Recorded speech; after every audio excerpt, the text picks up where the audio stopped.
COSATU March aimed at sustaining campaign against implementation of e-tolls, and Energy Department expected to announce a drop in fuel prices today. I'm Lebo Changela with this news update. COSATU says the march that it has organized today is aimed at sustaining the Labour Federation's campaign against the implementation of e-tolls on Gauteng's freeways. Business is expected to come to a standstill as Gauteng motorists take to the streets in Johannesburg and Pretoria. They will hand over a memorandum to the Transport Department detailing why the proposed system should not be introduced. COSATU spokesperson Patrick Craven. We need today's demonstrations to get the proper discussion back on track and to remind government that we live in a democracy. They have to listen to the people. One march is never enough to change policy. It needs a sustained campaign. And this will be a very important stage of that campaign, and it will continue until we've got the message through to government. Motorists can expect positive news today. The Energy Department is expected to announce a drop in fuel prices shortly before the festive season. Economists expect petrol prices to drop by as much as 23 cents a litre next week. Econometrics says the diesel price is expected to come down by 17 cents a litre and paraffin by 14 cents a litre.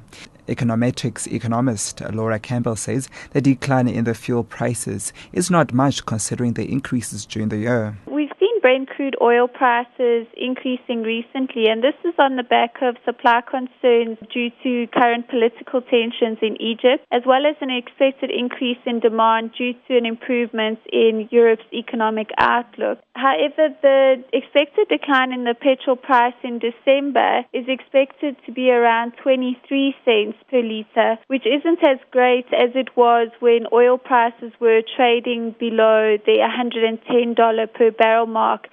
Expelled ANC Youth League President Julius Malema will make his second appearance in the Polokwane Regional Court today on a charge of money laundering. He's accused of receiving proceeds from an irregularly awarded 52 million rand tender from the Limpopo Roads and Transport Department through his Radanang Family Trust.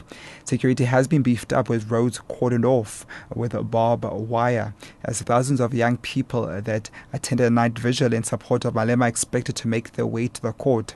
As SABC senior political journalist Mahlatse Gallants reports, the provincial nomination conference postponed earlier this week is also expected to go ahead today.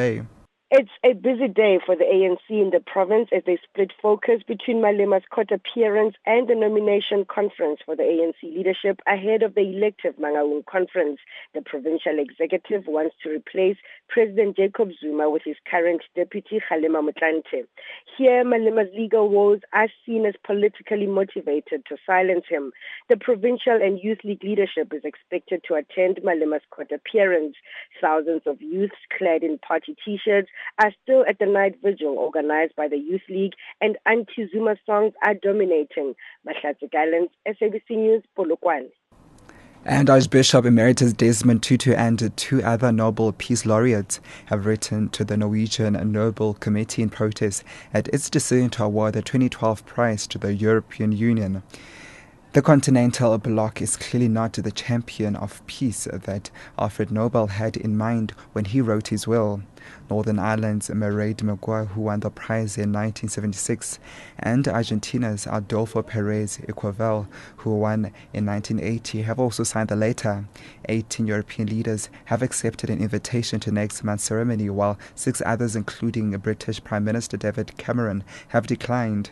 The event will take place on the 12th of next month in Oslo.